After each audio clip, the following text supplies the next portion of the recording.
और वो क्लास होने के बाद हम लोग ये करेंगे। देखो ये टॉपिक इम्पोर्टेंट है, वे संविधाएं जिनका पालन करने की आवश्यकता नहीं होती है। ठीक है, कौन से सेक्शन से कौन से सेक्शन तक दिया हुआ है? सेक्शन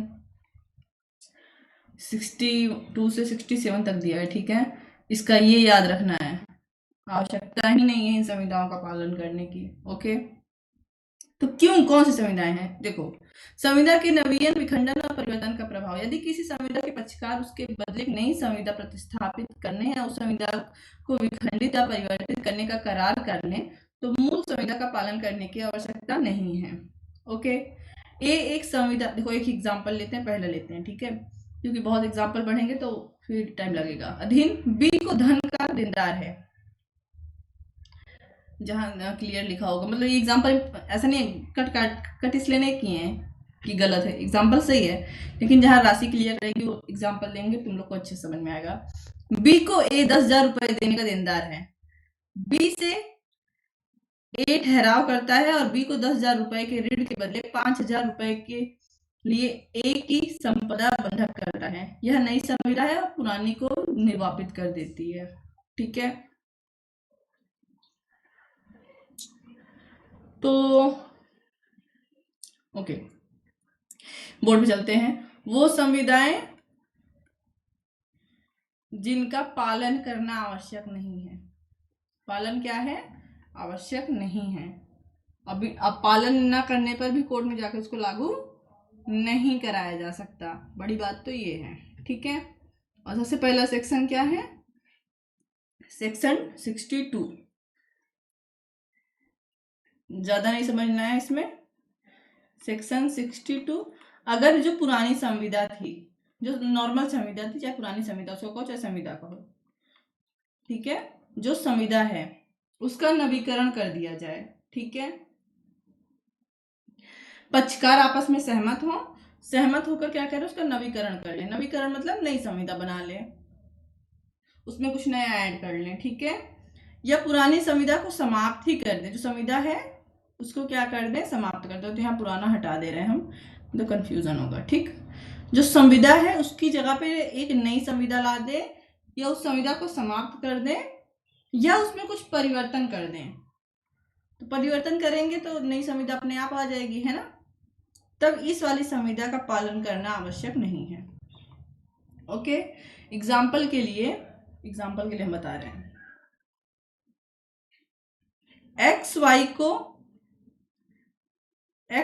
को 10,000 रुपए का चावल देता है। ठीक है, और बोलता है कि तुम मुझे 10,000 रुपए दे दो। ठीक, ओके, अब वाई क्या करता है? 10,000 रुपए इनको नगद देने की जगह क्या करता है? इनको 5,000 रुपए का दो कोई चीज बंधक कर देता है। ठीक है, संविदा का प्रतिफल पूरा चेंज हो गया है, तो पुरानी संविदा, और ये एक्सेप्ट भी कर लेता है। हाँ, इसका बहुत इंपॉर्टेंट है कि इतना तुमको एग्जाम्पल नहीं याद रखना, इसमें ये याद रखना है कि ये जो हो रहा है संविदा में परिवर्तन, नवीकरण, या पक्षकार, दोनों पक्षकार इस पर सहमत हो जाएं। ठीक है, तो पुरानी संविदा का पालन करने की आवश्यकता नहीं है। ओके, और केस नहीं लिखेंगे आप, फिर भी बता देने। केस था लता कंस्ट्रक्शन वर्सेस रमेश चंद्र।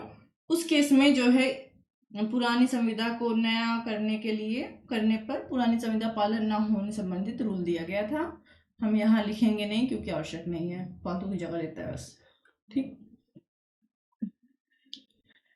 62 की बजाय 63, वचन ग्रहीता वचन के पालन से अभिमुक्ति या उसका परिहार कर दे या कर सकेगा। हर वचन ग्रहीता जो संविधा प्रपोजल को एक्सेप्ट करता है, अपने को दिए गए किसी वचन के पालन से अभिमुक्ति या उसका परिहार, पूर्णता या भागता दे या कर सकेगा, या ऐसे पालन के लिए समय बढ़ा सकेगा, या उसके स्थान पर किसी दृष्टि जिसे वह ठीक समझे प्रतिग्रहित कर सकेगा। ओके,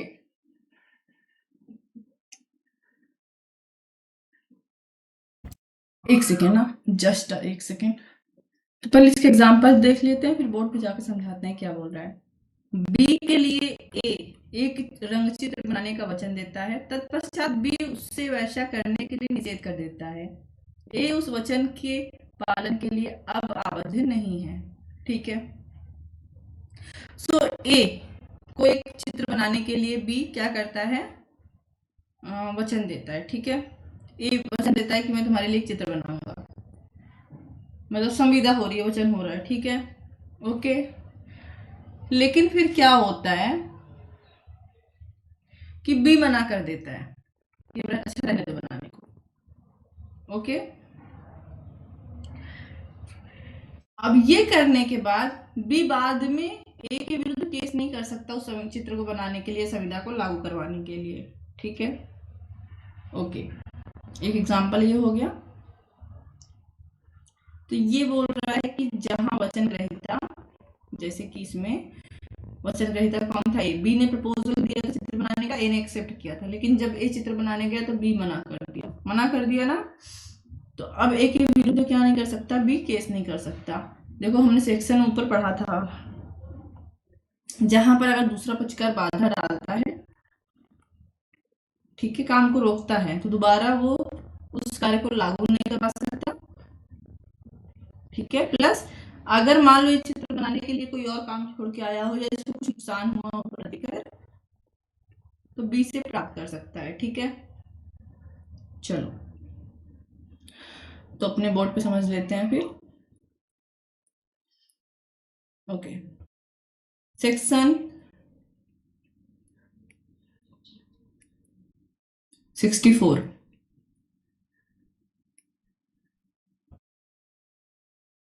सेक्शन 64 कहता है, 64 है ना, 63 है,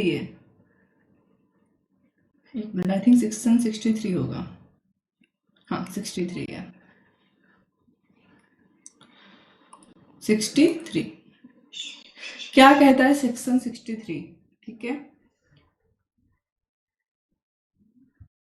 अब वचनदाता जिसने प्रपोजल किया था, ठीक है, वो वचन ग्रहीता को, जैसे चित्रकार को, ठीक है, एग्जाम्पल में हमने देखा था, क्या कर रहा है, वचन का पालन करने से मुक्त कर दे रहा है, ठीक है, या उसके अधिकार को समाप्त कर दे रहा है।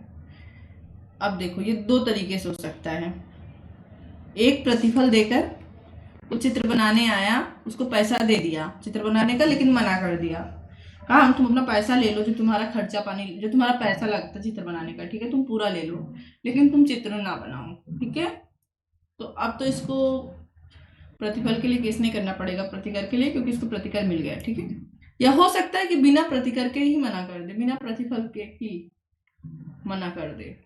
ठीक है, तो क्या कर दे रहा है, वचन ग्रहीता एग्जाम्पल में चित्रकार को उसकी ड्यूटी से क्या कर दे रहा है, मुक्त कर दे रहा है।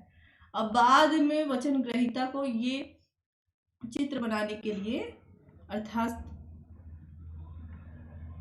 संविदा के पालन के लिए क्या नहीं कर सकता, फोर्स नहीं कर सकता, अर्थात ऐसी संविदा का पालन अब नहीं कराया जा सकता। ओके, अब सेक्शन 64 पढ़ेंगे, सॉरी सेक्शन 64, जिस सेक्शन पे हमको जाना है वो 65। सेक्शन 65 में तुमको सेक्शन 65 भी याद रखना है। ठीक है, और सेक्शन 64 भी इंपॉर्टेंट है, इसको भी याद रखना है। ठीक है, ओके, क्यों अभी बता रहे हैं, देखना। शून्यकर्णीय संविदा के विखंडन का परिणाम क्या होता है, तो शून्यकर्णीय संविदा, इसके क्वेश्चन आंसर करेंगे, वहां देखेंगे हम लोग, और थोड़ा सा मैंने बताया, फिर से बता दे रहे हैं। एक्स और वाई अगर तुमने देखा हो तो वहां बताया था कि अगर किसी एक पक्षकार से जबरदस्ती करके संविदा की जाती है, जैसे मान लो कि वाई गया था बिहार और उसको वहां से उठा लिया गया, सरकारी नौकरी थी, जबरदस्ती उसका विवाह करा दिया गया, और दूसरे विवाह के दूसरे दिन चला गया कोर्ट और उस विवाह की संविदा को शून्य करा लिया। जब किसी एक पक्षकार के विकल्प पर वो संविदा शून्य करने योग्य हो, ठीक है, तो ऐसे संविदा को शून्य करणीय कहते हैं। और शून्य संविदा क्या होती है, जो विधिक रूप से शून्य हो, मतलब दोनों पक्षकार के कोई वो नहीं है कि दोनों पक्षकार किसी पक्षकार पर आधारित हो।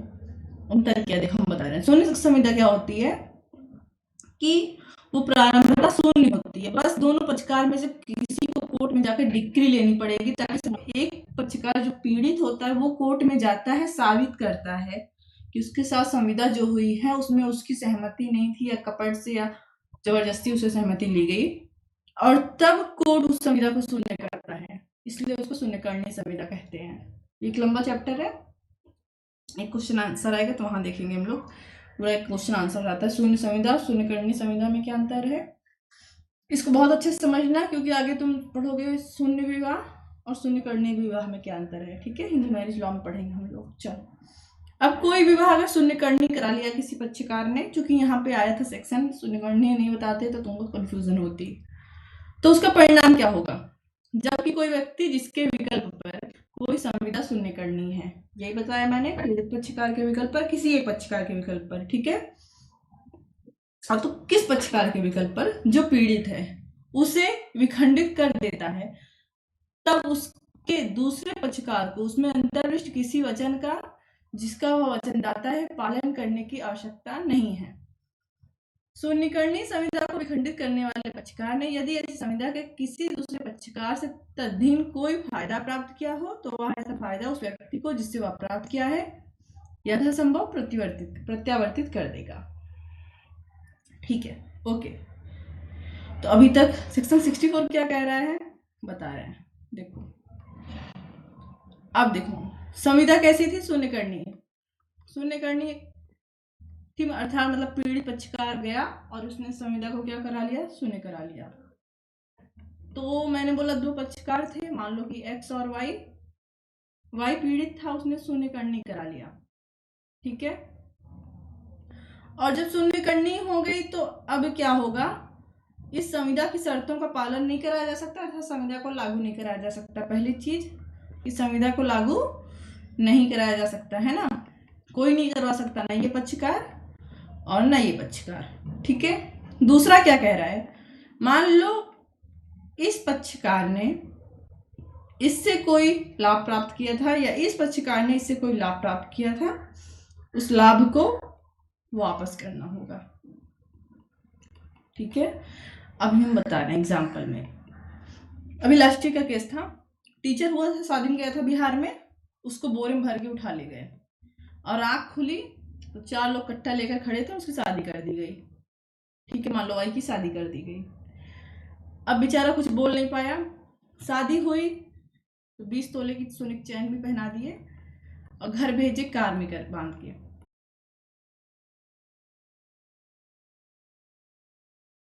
हमको एडिट करने का मन नहीं करता, बस इतना प्रॉब्लम। ठीक है, तो भैया अब जाके तो शून्यकरणीय करा लिए संविदा विवाह को।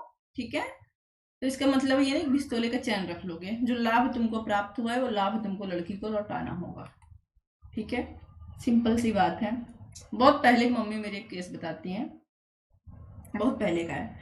उस टाइम पे लोग साइकिल भी नहीं रहता था, तो उनके गांव में थे, एक लोग अपने बेटे को पढ़ने के लिए भेजे थे 12th के बाद का, किसी के यहाँ बहुत दूर स्कूल होता था। वो बेटा गया वहां पढ़ने, एग्जाम दिया, और जब लौट, एक दिन क्या हुआ, वो सुबह उठ के दतून कर रहे थे बुजुर्ग जी, और सामने आके कार रुकी और कार में से उनका बेटा रोता हुआ निकला, और वो दौड़ के गए, बेटे को धक्का मारे किनारे कर दिया और जब कार के अंदर झांक के देखे तो उसमें एक दुल्हन बैठी थी। तो बेटे से तब पूछ रहे हैं पलट के, भैया कौन है ये, तो कहें जो अपने मित्र के यहाँ हमको भेजे थे रहने के लिए ना। ऐसे पहले होता था मेरे यहाँ भी, मतलब बहुत पहले, हम बहुत छोटे थे, 25-25 साल पहले, तो हम 30 के हैं, तो मतलब 6-7 साल के रहे होंगे, तभी हल्का हल्का याद है। पापा, मेरे बाबा के जो है ससुराल से आते थे 7-8 भैया लोग आते थे, बांध के अपने गुरुजी लोग के साथ रुकते थे। ठीक है, तो वो बोला कि जो रहने भेजे थे ना, उन्हीं की बिटिया है, जिस दिन मेरा फाइनल एग्जाम हुआ हमको बांध के ब्याह करा दिए। तो कहें रोने की क्या बात है, इसमें ब्याह ही तो कराए हैं, उन्हीं कास्ट वगैरह चाहे जो भी, देख नहीं रहे हो चमचमाती कार है। अब वो बड़े लोग थे, भेजे थे, और लड़का उनको अच्छा लगा, पढ़ा लिखा लड़का था, तो करा दिए। तो इन्होंने संविदा को शून्यकर्णी नहीं कराया। ठीक है, अगर शून्यकर्णी नहीं कराया तो संविदा लड़का ही करा सकता था, लड़के ने नहीं कराया। ठीक है, तो अब अपना कार रख लिया। ओके,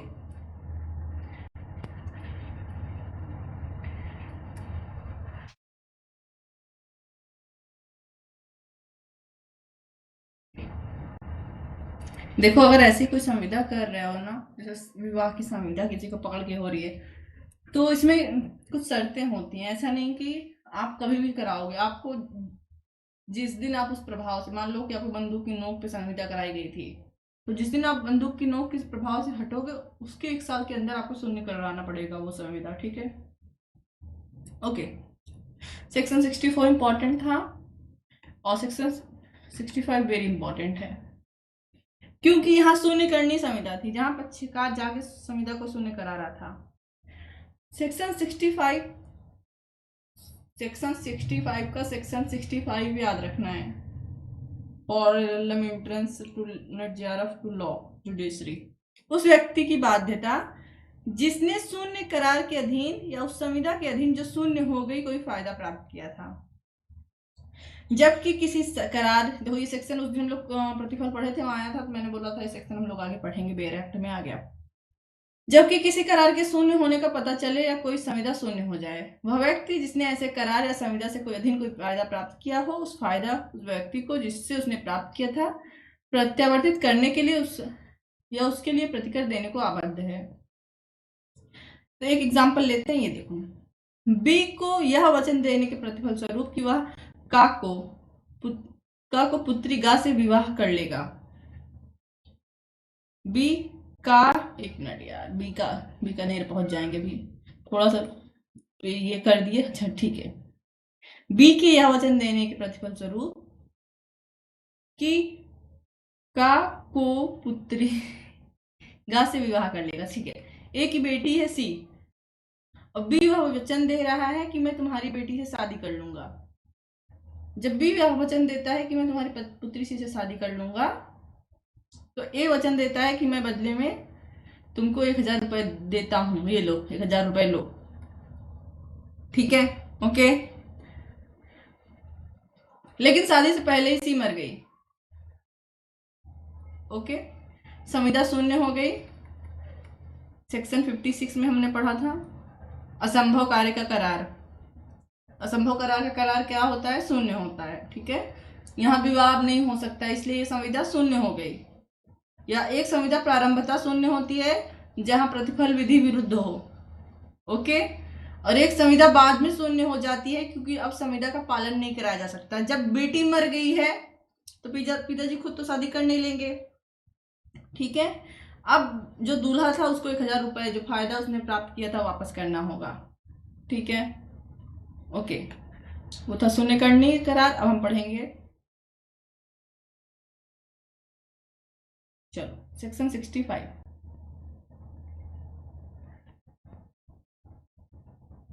सेक्शन 65,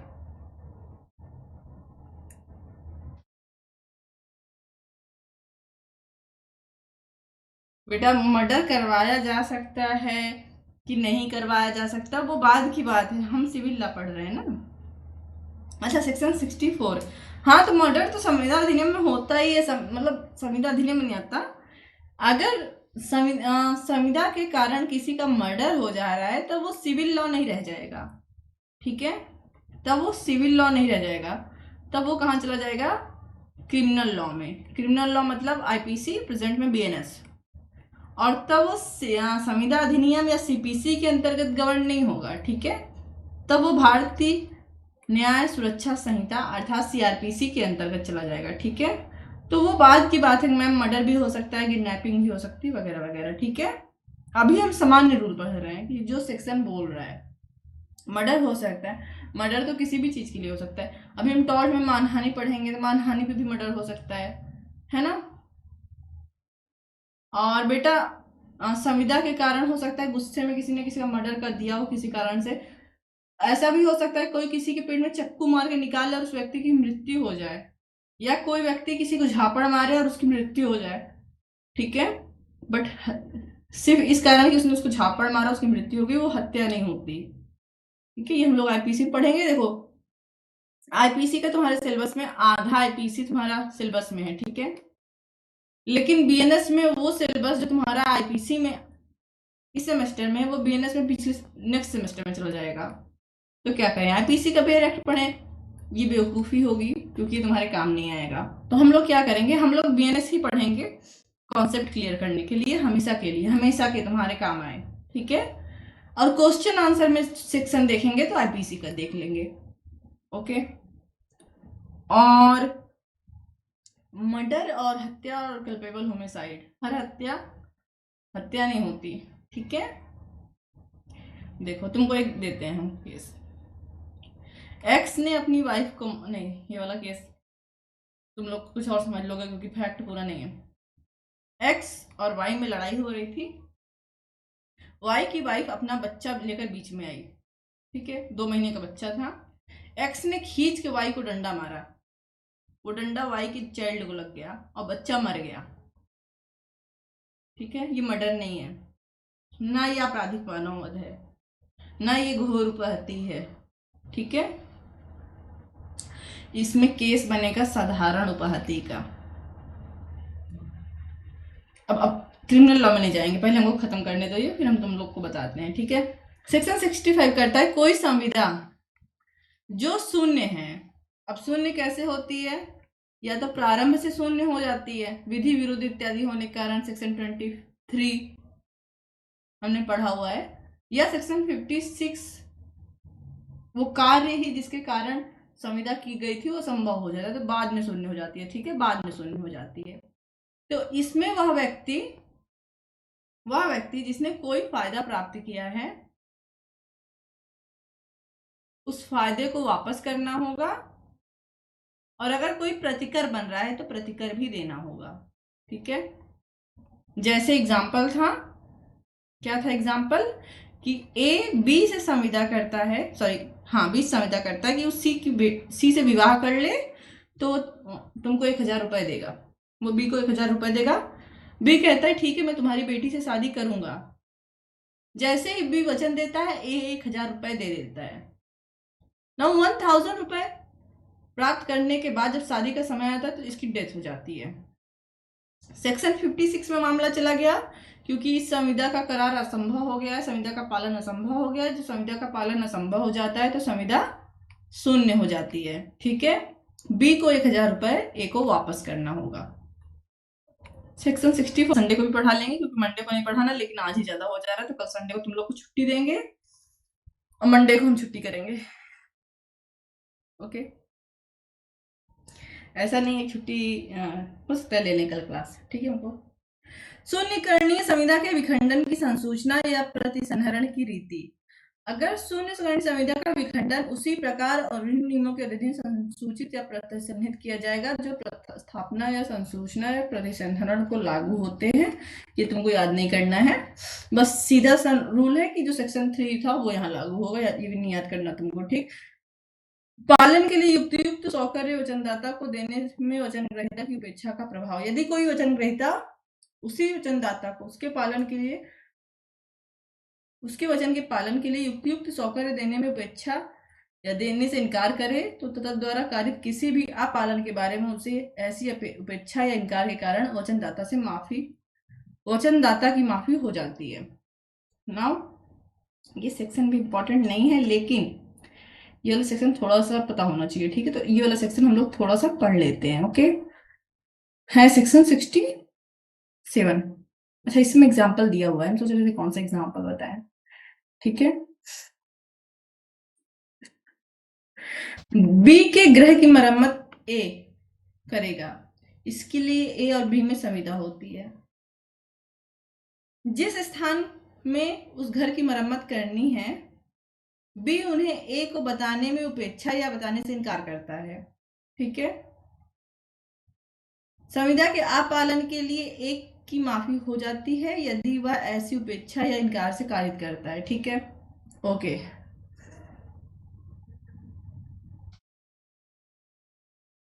देखो आ गया सेक्शन 66 तुमको नहीं पढ़ना, याद करना है। सेक्शन 66 बता रहा है शून्यकर्णी संविदा अगर है तो शून्यकर्णी करा रहे हो तो इसकी सूचना कैसे देनी होगी, बिल्कुल वैसे ही जैसे प्रस्थापना इत्यादि की दे रहे थे, ठीक है पहले। तो वहां पर वो सेक्शन इंपॉर्टेंट था, यहाँ बिल्कुल इंपॉर्टेंट नहीं है। सेक्शन 67 क्या बोलता है, ठीक है, ओके। जब वचनदाता जिसने जिसने प्रपोजल किया है वचन ग्रहीता को हेल्प नहीं कर रहा है सुविधाएं देने में, सुविधाएं मतलब 5 स्टार होटल में खाना नहीं, कैसी सुविधाएं बता रहे हैं, ठीक है। सुविधाएं प्रदान नहीं करता जो उस कार्य के लिए आवश्यक हैं, ये इसको वो सुविधाएं प्रदान नहीं करता जो उस संविदा के पालन के लिए आवश्यक हैं। सुविधाएं प्रदान नहीं कर रहा, कैसी सुविधाएं जो संविदा के पालन के लिए आवश्यक हैं, तो वचन ग्रहीता क्या हो जाएगा, उस संविदा से फ्री हो जाएगा और इस संविदा का पालन नहीं कराया जा सकता। अब एग्जाम्पल देख लो, एग्जाम्पल दिया हुआ था, इसी में दिया हुआ था, अलग से जाने की जरूरत नहीं है। ए बी से संविदा करता है कि तुम मेरी घर की मरम्मत करो, ठीक है, ओके, हो गई संविदा। और जब बी एक सेकेंड ना, एक सेकेंड। तो ए बी घर की मरम्मत हो गई, लेकिन जब बी ए के घर पहुंचा तो ए ये बता ही नहीं रहा कि मरम्मत करनी कहाँ है, ठीक है, ओके।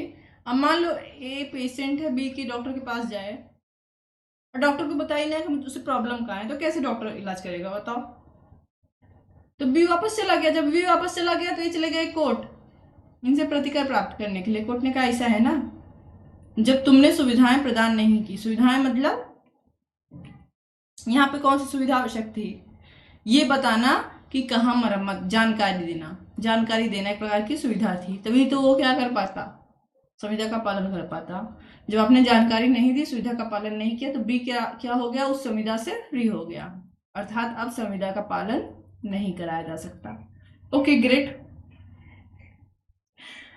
अच्छा, सेक्शन 65 में मैंने कोई केस नहीं बताया, लेकिन क्वेश्चन आंसर उसका करना ही है तो वहां देखेंगे, ठीक है, सुबन्ना वर्सेस सुबन्ना का केस। लेकिन उससे पहले फटाफट हम कर लेते हैं रिवीजन,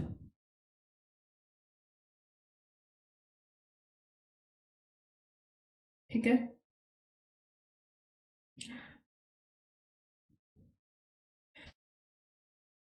इतना बड़ा दिख रहा है, थोड़ा सा और बड़ा कर लेते हैं, है ना, ठीक है, और थोड़ा सा शॉर्ट कर लेते हैं,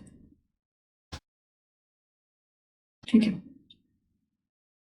तो हम पढ़ रहे हैं सेक्शन 62 टू सेक्शन 67 और ये बात कर रहा है कि किस संविदा का पालन नहीं करना चाहिए। सबसे पहला हो रहा है सेक्शन 62, ऐसी कोई संविदा जिसका नवीकरण कर दिया गया है या उस संविदा को समाप्त कर दिया गया है, उसमें कोई परिवर्तन कर दिया गया है, पक्षकारों की सहमति के द्वारा उस संविदा का पालन करना आवश्यक नहीं है। सेक्शन 62 में सेक्शन 62 भी याद रखना, ठीक है, ये क्वेश्चन आंसर भी आ सकता है LLB में। सेक्शन 63 किस चीज की बात करता है, ओके, जब वचनदाता वचन ग्रहीता को उस कार्य को करने से रोके, चाहे वो प्रतिफल देकर चाहे प्रतिफल न देकर, जैसे हमने चित्र वाले में देखा था एग्जाम्पल, कि चित्रकार को बुलाया चित्र बनाने के लिए लेकिन उसको मना कर दिया, ठीक है। अब चाहे चित्रकार को पैसा दिया हो चाहे न दिया हो, अगर पैसा दे दिया तो कोई बात नहीं, नहीं दिया तो चित्रकार अपना कोर्ट जाके प्रतिकर ले लेगा, वो अलग बात है, तो वहां पर भी संविदा का पालन नहीं कराया जा सकता। थर्ड है सेक्शन 64 शून्यकर्णीय संविदा। जस्ट हमने देखा है जब एक पीड़ित पक्षकार के विकल्प पर शून्यकर्णी हो तो जब संविदा कोर्ट के द्वारा शून्य हो जाती है तो शून्यकर्णी कहलाती है। फिर शून्यकर्णी होने के बाद दोनों पक्षकारों में से कोई उस संविदा का पालन नहीं कर सकता, और अगर दोनों पक्षकारों को कोई प्रकार का लाभ मिला है तो उस लाभ को वापस करना पड़ेगा, ओके। शून्य संविदा ऐसी संविदा जो चाहे प्रारंभ से शून्य थी या बाद में किसी कारण से, चाहे असंभव करार हो गया हो इत्यादि के कारण शून्य हो गई हो, तो उसका भी पालन नहीं हो सकता। अगर कोई फायदा वगैरह मिला हो तो उसको वापस करना पड़ेगा। सेक्शन 66 में कुछ इंपॉर्टेंट नहीं है, ठीक है। फिर है 67 कहता है कि जब वचनदाता ने वचन ग्रहीता से संविदा की लेकिन वचन ग्रहीता घर पहुंचा, आई मीन संविदा का पालन करने के लिए गया, तो वहां ने उसको आवश्यक सुविधाएं नहीं दी, अर्थात जानकारी इत्यादि नहीं दी जिस चीज का संविदा हुआ था उसके बारे में। जैसे एग्जाम्पल में था, ए ने बी से संविदा की कि तुम मेरे घर की आके मरम्मत कर दो। बी तैयार हो गया। मान लो 10 तल्ले का घर था ए का और छत की मरम्मत करनी थी या दीवार की मरम्मत करनी थी। बी तैयार हो गया, लेकिन अब किस दीवार की कहाँ कैसे मरम्मत करनी थी ए इसकी जानकारी बी को नहीं दे रहा, तो बी वापस चला गया, ठीक है। और जब बी वापस चला गया तो ए उसके खिलाफ केस करके उस संविदा को लागू नहीं करा सकता, क्योंकि जानकारी किस में आएगी, एक आवश्यक सुविधा में आएगी, ठीक है, और इस संविदा का पालन नहीं हो सकता। तो ये सब हम लोग का आज का क्लास, ओके। और चलो, कुछ पूछना है किसी को? नहीं तो हम इसको स्टॉप कर रहे हैं रिकॉर्डिंग, और तुम लोग को 2 मिनट का टाइम ही देते हैं।